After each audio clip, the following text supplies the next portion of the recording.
सर्वांना, good morning. तर जवळजवळ 8 दिवसातून आज पाऊस उघडलाय. बऱ्यापैकी ऊन पडलं होतं, पण आता अजून आभाळ आल्यासारखं झाले, तरी पण पाऊस बंद झालाय. तर म्हणलं की चला थोडीशी बाहेर साफसफाई करावी, कारण मला वांगी, मिरच्या, टोमॅटो म्हणजे अजून काहीतरी रोपं लावायचे तिथं थोडीशी जागा करून, कारण पाणी नव्हतं त्याच्यामुळं मी काहीच केलं नव्हतं. आणि खूप आता गवत उगवले, तिथं काटे वगैरे पडले, तर ते सगळे काढायचे आणि थोडंसं भाज्या लावायचे. आणि रोजच मशीनचं काम असते आणि बोर झाले कपडे शिवून शिवून.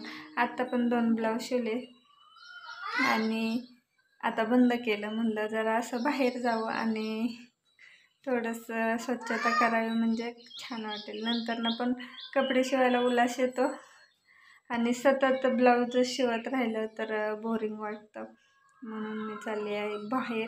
तर चला अगोदर साफसफाई करून घेऊया आणि उद्या किंवा परवा त्यांनी मला रोपे कधी आणून देतील तेव्हा ते रोपं लावायचे आहेत मला. पहिल्यांदा जागा तर करून घेऊया.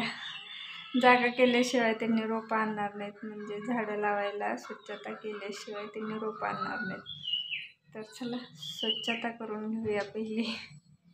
आरुष माझं सकाळपासून मागे लागला. मी त्याला बोलले होते की आपण जाऊया आणि झाडं लावायचे तर आपल्याला, आपण स्वच्छता करूया. तर तो सकाळपासून मागे लागला, मम्मा चल मम्मा चल.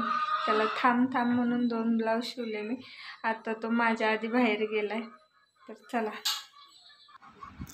तर इथं बघा खूप सारं गवत आलेलं होतं आणि मी ते सर्व काढून घेतलंय गवत.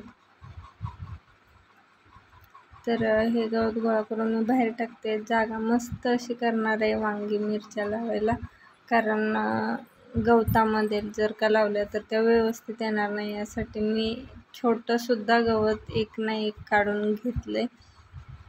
आणि साईडला पण झाडं आलेली आहेत, म्हणजे मोठी झाडं आहेत शेवऱ्याची वगैरे, आणि ती काहीच कामाची नाहीत. यासाठी मी त्यांना त्याचे शेंडे मोडून टाकते, कारण उगाच नारळाच्या झाडांना पण अडचण होते. आणि नंतर वांगी वगैरे लावली तर ती सावलीनं जास्त म्हणजे चांगली येणार नाही. त्यासाठी मग सगळे शेंडे वगैरे तोडून घेते मी, म्हणजे मस्त असं आपलं माळवं येईल. तर या शेवऱ्या मी कशासाठी ठेवल्यात, कारण याच्यावरती कारल्याचे आणि घेवड्याचे वेल चढवायला सोपं जातं आणि काढायलाही सोपं जातं. शेंडे फोडल्यानंतर ना जास्त उंच जात नाहीत, आपल्याला खालूनच हाताला येते. तर याच्यावरती वेल आहेत जे की पहिलेच होते, यासाठी मी ह्या शेवऱ्या ठेवलेत. म्हणजे भाज्या ही वेलही व्यवस्थित त्याच्यावरती चढतात, म्हणजे आपल्याला वेल सेपरेट बांधायची गरज नाही. यासाठी मी शेवऱ्या ठेवलेत. तर साईडलाच नारळाची पण झाडं आहेत तिथं. तर हा पाला बघू म्हशी खातात का, म्हशींना टाकते. तर म्हशी काही जास्त खात नव्हत्या, यासाठी मी शेजारच्या काकांना पाला न्यायला सांगितला.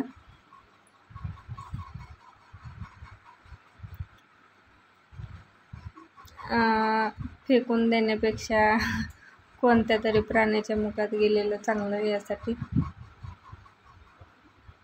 तर अशा प्रकारे माझी बरीचशी स्वच्छता करून झालेली आहे. तर आता मला करायचं आहे कुंपण, कारण साईडलाच नारळाची झाडं आहेत आणि इथं माळरान नसल्यामुळे कोणाच्या पण म्हणजे शेळ्या वगैरे येतच असतात. आणि नारळाची, आंब्याची झाडं म्हणजे मोकळी झाली का पटकन ते त्याच्यावरती जातात खायला. यासाठी साईडनं कुंपण वगैरे करायचं आहे, काटाडे वगैरे टाकून. तर आता त्यांनी कुंपण करायला लागलेत. तर माझं तर काम झालं गवत काढायचं. तुम्हाला समोरचा कॅमेरा लावून दाखवते मी कशी स्वच्छता केली.